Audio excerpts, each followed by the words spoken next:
Magandang gabi po mga ginigiliw namin taga-subaybay.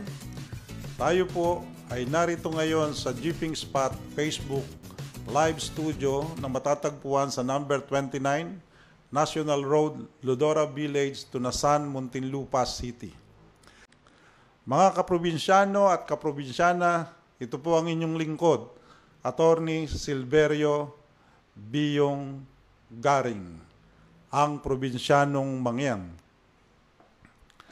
Ngayon po ay wala tayong guest na i-interviewin, kaya mahaba po ang ating pagkakataon sa ating mga bumabati, sa mga nagpapabati, sa mga may kaarawan na dapat batiin, at sa iba pang mga nagtatanong tungkol sa titulo o kanilang ari-arian na ipapaabot o ipinaabot sa inyong lingkod. At tayo ay marami nang natanggap na katanungan at tayo po ay magbibigay ng opinyon sa mga katanungan yon. Subalit, ang sinasabi po ng inyong lingkod, ang lahat po ng sagot sa mga katanungan yan ay isa lamang opinyon. Hindi ko sinasabi na ito ang pinakatama, ito ang pinakamagaling, ito ang pinakatumpak. Ang sinasabi ko po, kung ang opinyon na yan ay nakasasagot sa inyong katanungan, katulad po ng lagi kong sinasabi, maraming salamat po. Mga kaprobinsyano at kaprobinsyana, pinapaabot ko rin ang aking pagbati sa ating mga IT expert. Si Lito Balita, si Christian Clarito, at ang kanyang may bahay na si Joy Clarito. Ganon din po sa nag-develop ng sound system dito sa aming studio, si June Malake.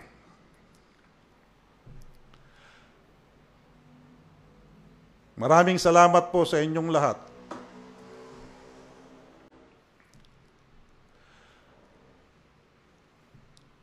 Nung nakaraang Biyernes po, marami pong nagpahatid ng tanong sa inyong lingkod, subalit hindi po natin nabigyan ng katanungan sapagkat kulang po tayo sa oras. Atin pong bibigyan ng opinyon ang kanilang katanungan.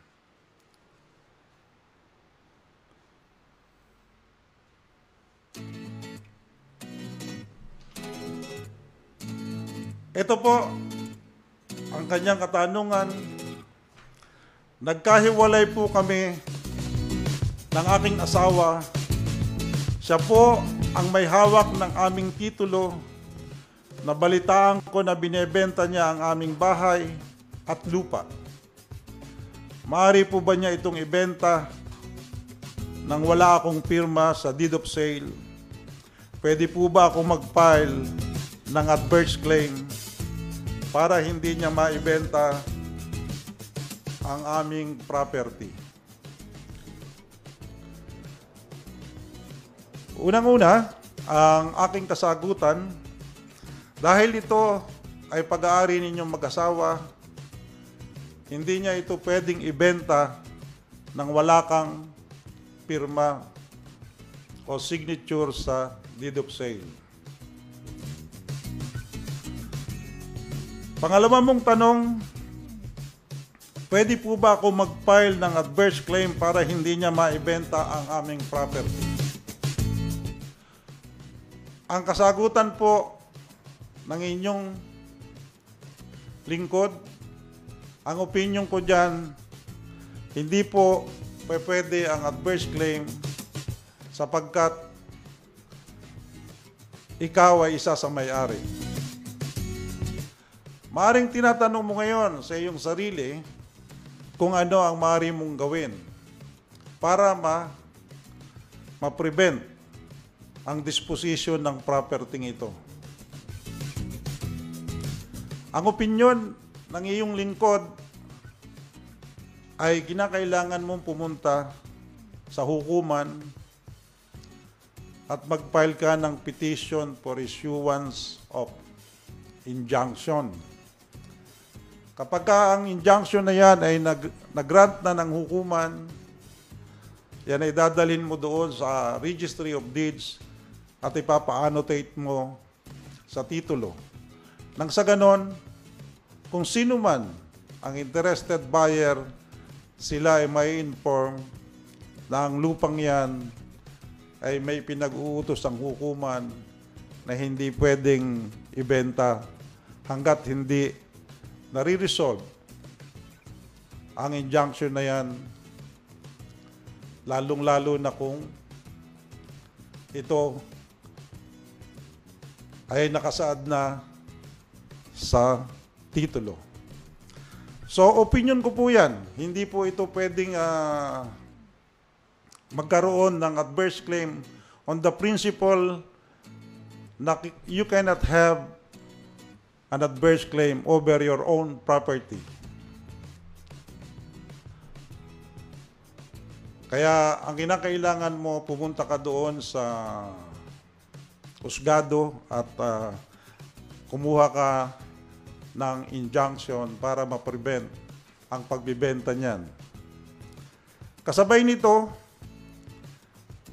para namang hindi totoo na ang mga buyer ay matutuksong bumili ng property na pag-aari ng may asawa, samantalang ang asawa o ang isa sa may-ari o kaya isa sa spouses ay walang pirma sa sinasabing deed of sale. Kaya palagay ko, hindi ka dapat masyadong matakot sapagkat pag ginawa yun ng iyong asawa, ay siya'y pwedeng magkaroon ng kaso na falsification of public documents. Sapagkat maaring ang iyong pirma ay hindi totoo doon sa tinatawag na deed of sale. So yun ang aking opinion, at kung yung opinion yan ay nakatugon sa iyong katanungan, maraming salamat.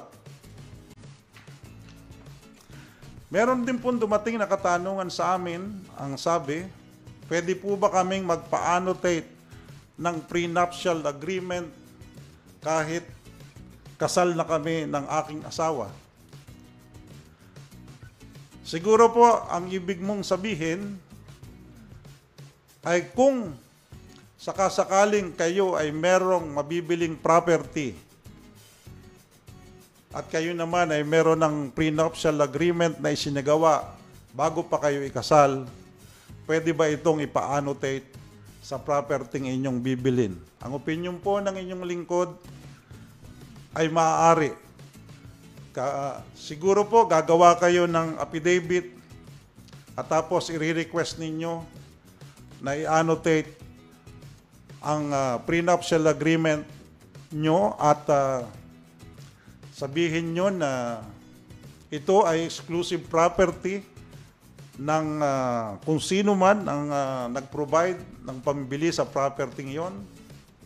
At yan po ay dadalhin ninyo sa Registry of Deeds kasama ang certified true copy ng inyong prenuptial agreement, at ang opinion ko po, yan ay ma-annotate sa titulo bilang katibayan na yan ay pag-aari lamang ng isa sa spouses. Meron pa pong dumating na katanungan dito, at ang sabi niya, ito po ay may kinalaman doon sa estate tax na pinag-usapan natin noong nakaraang Biyernes. Kung liba daw po ba ang property ng yumao, pwede raw po bang ibenta ang isa? Ang kasagutan po at opinyon ng inyong lingkod, maaari naman sapagkat pwede pong mag-execute ng extrajudicial settlement At yung isa, kung merong buyer, ay may tinatawag na extrajudicial settlement of estate and partial sale doon sa isang titulo. At marahil kaya yan ay binebenta ay upang mabayaran ang mga buwis na kailangan para maisaayos ang mga titulong nasabi. So yan po ang aking kasagutan, Mrs. Susan Morano Pascua, sa inyong katanungan. At inaasahan ko na siguro makakapagbigay ng kaliwanagan ang opinyong yan. Marami pa pong pumasok na katanungan dito sa atin. At katulad po ng katanungang ipinadala ni Miss Desiree Des sa Bukor. Ang kanya pong katanungan ay, pwede raw po ba na magkaroon ng pagsasaayos ng mother title na iniwan ng mga magulang sa dalawang anak, subalit yung mga apo or apo doon sa isang tagapagmana ay ayaw makipag-coordinate. So, dyan po tumatakbo yung tanong niya. Siguro po, ang ibig sabihin ni Miss Des sa Bukor ay kung pwedeng, ito po ang sabi niya, pwede ba na i-transfer lang sa isang anak kasi hindi nakikipag-coordinate yung mga apo nung isang magmamana? Ang opinion po ng inyong lingkod ay hindi pwede yang ilipat kung dalawa ang tagapagmana, hindi pwedeng ilipat doon lamang sa isa dahil hindi nakikipag-coordinate yung isang tagapagmana.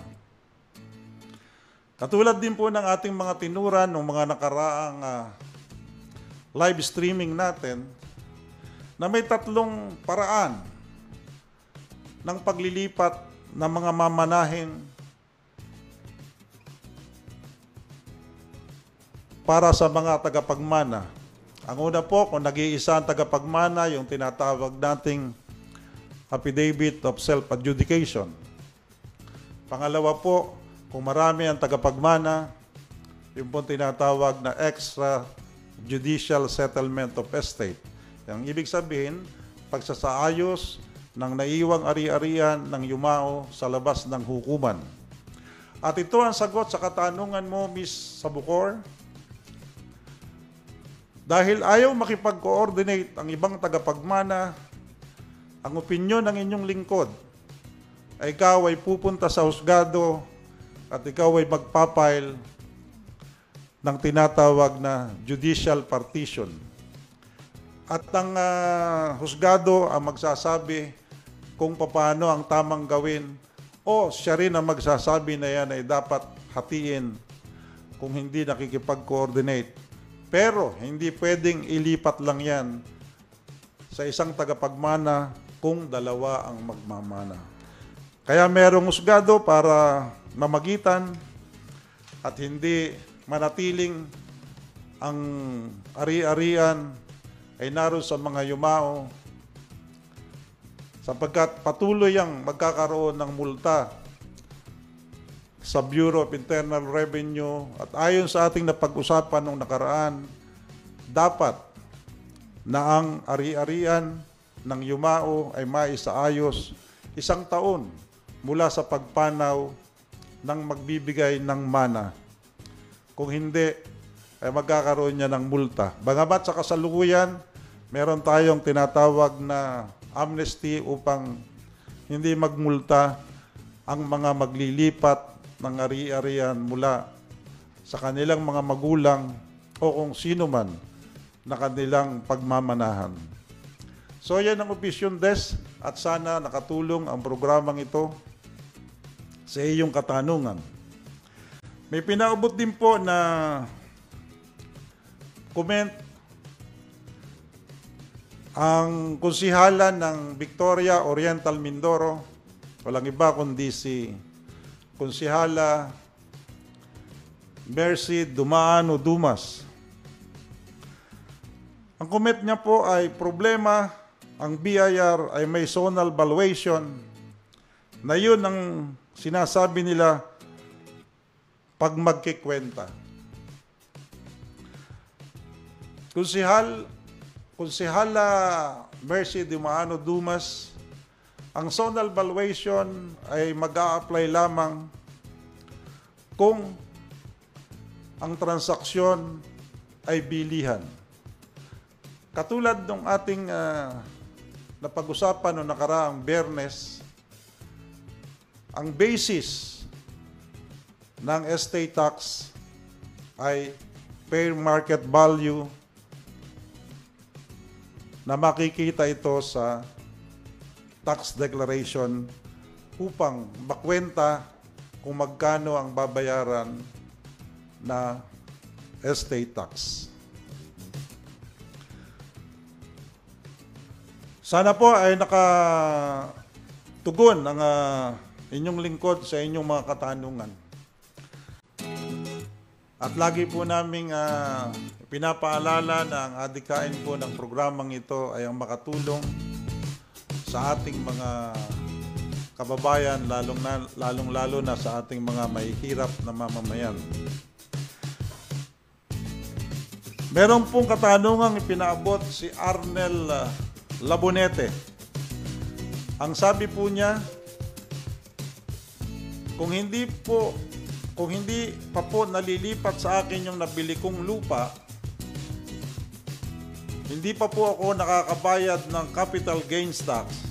Kasama po ba ito sa tax amnesty? Mr. Labonete, ang aking kasagutan at opinyon sa iyong katanungan ay hindi ito kasama, sapagkat ang tax amnesty ay para lamang sa estate tax. So ang payo at opinyon ng inyong lingkod para hindi dumami ang iyong penalty sa paglilipat ng iyong lupa sa iyong pangalan ay ngayon pa lang ay paghandaan mo na ang pagbabayad ng tinatawag na capital gains tax sapagkat wala yang amnesty. So, opinion ko yan at nasa sa iyo ang pagpapasya. Mga kaprobinsyano at kaprobinsyana, merong pinaabot na katanungan si Mr. Alex Danao. Sir, magkano po kaya ang magagasto sa pag-transfer ng title? Napakalawak na tanong sapagkat kasama po dyan sa pagtatransfer ng title ang tinatawag na capital gains tax.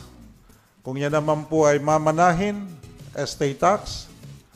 May kasama po yan na babayaran na transfer tax at may registration fee.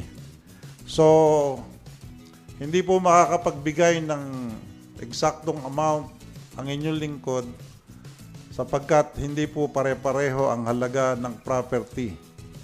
So, yan po ang kasagutan ng programang ito sa inyong katanungan. Meron pong katanungan dito at akin pong habang tayo po ay nagtatagal at marami tayong live streaming na sinasagawa, lumalalim po ang mga katanungan ng ating taga-subaybay. Katulad po ng katanungan ito. Ito po ay simpleng katanungan pero dapat ay may malalim na kasagutan. Papaano malalaman na authentic o tunay ang hawak na titulo ng taong nagbebenta o nagsasangla ng kanyang lupa? Ang maipayo po ng programang ito, kung meron sa inyong nagbebenta ng lupa o nagsasangla at may hawak siyang titulo, ang una niyong gagawin ay pumunta kayo sa Registry of Deeds at humingi kayo ng certified true copy ng titulong ibinebenta o isinasangla sa inyo. Paghawak nyo na po ang tinatawag na certified true copy, yan po ay kukumpara nyo doon sa titulong ibinebenta sa inyo. Bakit ko po sinasabing ikukumpara? Dapat yung nanggaling po sa Registry of Deeds at saka yung isinasangla sa inyo ay halos parehong-pareho ang pagkakagawa ng sinasabing titulo. Kapag yan po ay tinawag nating computerized title na, ang ibig sabihin ito po yung na-generate na ng computer namin sa Land Registration Authority, meron po kayong mapapansin. Ang certified true copy po niyan ay walang pirma ang Register of Deeds. Subalit, yung owner's duplicate copy, may pirma ang Register of Deeds. So, mula po dyan sa dalawang picture na yan, yun lang po ang dapat na tanging pagkakaiba. Sapagkat sa ngayon po, sa computerized system ng Land Registration Authority, walang pirma ang certified true copy ng title sapagkat wala na po itong hard copy na tinatawag. Yan po ay lahat ay nasa database na. At ang meron lang hard copy ay yung owner's duplicate copy. Kaya pag kumuha po kayo ng certified true copy at merong ibinibigay o pinakikita sa inyo na maaring photocopy ng ibinebenta o isinasangla, dapat po yan ay parehong-pareho pagka inyong tiningnan. Kung ang inyo naman pong hawak ay yung tinatawag na hard copy, madali pong malaman kung yan ay authentic at yan ay pwede nyong itanong sa records officer ng Registry of Deeds at ipakikita niya po yung tinatawag na mga watermarks na nandun po sa tunay na titulo. Question po ni Mr. Alex Danaw, magkano raw po ang registration fee sa Registry of Deeds? Akin pong masasabi, Mr. Danaw, kung kumpleto na, nakapagbayad na kayo ng capital gains tax at saka transfer tax, yan po ay dalhin ninyo sa Registry of Deeds at nagko-compute na po niyan kung magkano ang inyong babayaran ay ang aming computer system. Kaya hindi po makapagbigay ng eksaktong amount ang inyong lingkod. Meron na naman pong dumating na katanungan dito. Ang tanong po ay, ano-ano po ba ang mga encumbrance sa titulo? So, marahil sa isang diretsong salita, ang kanyang katanungan, ano ang ibig sabihin ng encumbrance? Ang encumbrance po ay isang bagay na maaari nating masabi na nagpapahina o merong hadlang para masabing ang isang titulo ay ganap na malinis upang ito ay maging object sa isang transaksyon. Ang natatandaan ko po sa salitang encumbrance sa wikang Ingles, it's a thing that diminish the value of the title habang ito ay hindi pa natatapos. Maaari po ito ay bagay na dahilan upang hindi ito mailipat. Maaari po ito ay bagay na hindi maaaring basta maging subject ng isang transaksyon. Yun lang pong sinasabi na ito ay may existing mortgage para po maintindihan ninyo ang ibig sabihin ng encumbrance. Pag may nakita po kayo doon sa likod ng inyong titulo at may naka-annotate na real estate mortgage, ang ibig sabihin na po noon ay may encumbrance. So, kung ito po ay magiging subject ng isang transaksyon, maaaring hindi po maging ganap ang transaksyon na yon sapagkat kasabay po nung tinatawag na encumbrance ng mortgage, ang titulo po nun ay nasa pag-iingat ng tinatawag na mortgagee. So kung ito po ay bibilin, kailangan matapos muna o bayaran ang bagay o halaga kung magkano ang pagkakautang ng titulong yon upang nang sa ganon masabing malinis na ang titulo at kung yan po ay nabayaran na, masasabi nating clean title na yan. So nawawala na po yung salitang it diminish the value. So yun po ang mga ibig sabihin ng encumbrance. Kailangan tapusin muna bago ito ay maging subject ng isang transaksyon. Otherwise, lalo na po kung ang inyong titulo ay merong tinatawag na mga notice of adverse claim, notice of lispendence, kapag yan po ay binili nyo, masasabing hindi kayo buyer in good faith and you are bound for whatever the result of that claims or that case.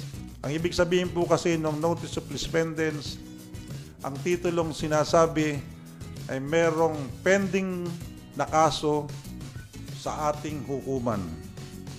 So, yan po ang ibig sabihin ng encumbrance. So, katulad po ng sinasabi ko, kung ang opinion po ng inyong lingkod ay nakatugon sa inyong katanungan, palagi ko pong inuulit, maraming salamat po.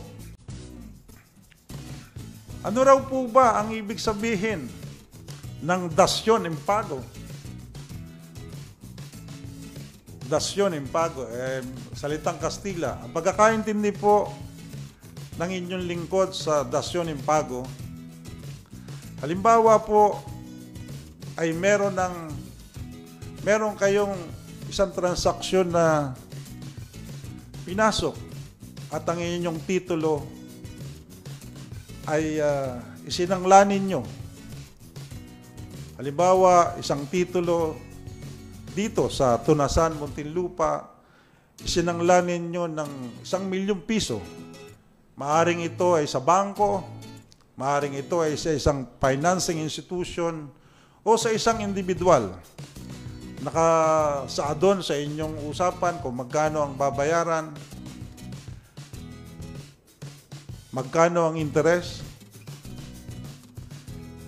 at patuloy na tumatakbo ang inyong pagbabayad, subalit dumating ang sandali na maaaring hindi nyo na tuluyang mabayaran ang inyong pagkakautang. Pwede po kayong pumasok sa isang usapan na tinatawag na dasyon impago. Ibig sabihin po, magkakaroon kayo ng panibagong agreement. Maaring yung lupa na subject ng mortgage ay pwede na nyong gawa ng isang kontrata o agreement na sa halip na yon ay maging bahagi ng pagkakautang o mortgage, ay binabayad nyo na yon sa inyong pagkakautang. So, yun po ang opinion ng inyong lingkod at parang ang ibig sabihin po ay nagkaroon na kayo ng novation. Nagbago na at sa halip na kayo ay may isang agreement bilang isang mortgagor at isang mortgagee, tinatapos nyo na ang inyong relasyong yon at yung property yon ay ginawa na ninyo ng isang panibagong agreement na yun ay binabayad nyo na sa inyong pagkakautang at yun ay mapupunta na doon sa dati ninyong pinagsasanglaan. Kaya dasyon, impago, pagbabayad sa dating pagkakautang. Yun po ang pagkakaintindi ng inyong lingkod sa dasyon, impago. Meron pa pong mga katanungan na sinasabi rito sa atin na ang sabi po ay paano raw po ba ang pagpapatitulo kung ang hawak lang ay tax declaration? Napakadaling katanungan, subalit yan po ay isang masalimuot na proseso. Pero pwede pong sagutin yan sa pamamagitan ng kasagutan na dalawang paraan ng pagpapatitulo ng isang lupa na walang titulo at yun ay tax declaration lamang. Meron pong tinatawag na administrative titling at meron naman pong sinasabi na judicial titling. Papatunayan lamang po ninyo na legal ang inyong pagkaka-okupa sa isang lupa na walang titulo at may sapat na taon na ninyong inuukupa ang lupang yan. Yan po ay meron kayong tax declaration, binabayaran ninyo in the concept of an owner. Yan po ay inyong ipasusukat, paaprubahan, upang malaman kung gaano ang laki at yung tinatawag na meets and bounds kung hanggang saan ang laki ng lupang yan. Yan po ay kukumplituhin ninyo. Pwede ninyong dalhin yan sa Land Management Bureau na nasasakupan ng Department of Environment and Natural Resources upang yan ay matituluhan. Akin pong ipapayo kapag kaganyan ang transaksyon, mas mabuti po na kumuha na kayo ng geodetic engineer sapagkat ang mga geodetic engineer po ay alam nila ang proseso sa ganyang paraan. Kasabay din ang paghahanda ng mga requirements na yan. Pwede rin naman po kayong dumulog sa hukuman kung kumpleto na po, katulad po ng ating tinuran kanina. Meron po namang proseso na tinatawag na judicial titling or judicial registration. Halos pareho po ang requirements niyan. Ang pagkakaiba lang po, ang husgado ang magbibigay ng karapatan sa inyo upang matituluhan ng lupa at doon naman po sa administrative titling ay ang DNR. So, opinion ko po yan at kung meron po kayong ibang pamamaraan na maaaring hindi ko nabanggit, nasa sa inyo po ang kagustuhan kung papaano magkakatitulo ang lupa na ang pinanghahawakan lamang ay ang tinatawag na tax declaration. Mga kaibigan, mga kaprobinsyano at kaprobinsyana, sa mga hindi pa po nagla-likes and share, please like and share Jeeping Spot Facebook Live Studio. Kami po ay naroon na rin sa YouTube channel Jeeping Spot at sana po kayo ay mag-survive. Ang schedule po ng ating programa ay tuwing Lunes hanggang Biyernes mula sa ika-6 ng gabi hanggang ikapito ng gabi. Katulad din po ng ating patuloy na sinasagawa ang adikain po ng programang ito ay ang makatulong, makapagbigay ng opinyon na may kinalaman sa ari-arian o titulo ng ating mga kababayan, lalo't higit ang ating mga mahihirap na mamamayan. Subalit, meron din po kaming mga ibang plano, katulad din po ng nakaraang Biyernes, tayo po ay pinaunlakan ng isang CPA at tax consultant na siya po ay nagbigay at nagbahagi ng karunungan tungkol sa tinatawag na estate tax. So, plano po at hangarin ng programang ito na tayo ay makapag-imbita ng iba pang maaring magbigay o makadagdag sa ating mga mamamayan ng dagdag na karunungan. Maaari po tayong umimbita ng mga geodetic engineer, dentista,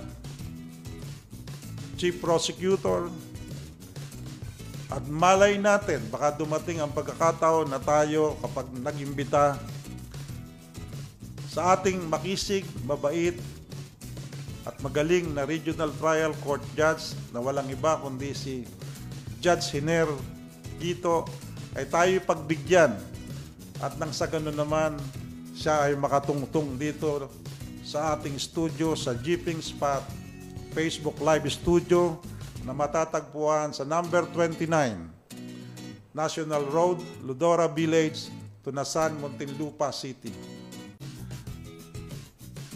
So mga kaprobinsyana at mga kaprobinsyana, inuulit ko po, kami po ay nagpapasalamat sa inyong pagsubaybay at doon po sa hindi pa nagla-like and share, please like and share Jeeping Spot Facebook Live Studio and please subscribe to our YouTube channel, Jeeping Spot.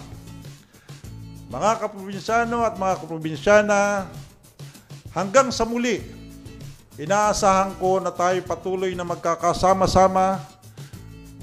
Sa sandaling ito, hayaan ninyong banggitin ko ang aking taus-pusong pasasalamat sa inyong pagsubaybay. Ito po ang inyong lingkod, Attorney Silverio Biyong R. Garing, at nagsasabing hanggang sa muli, maraming salamat po.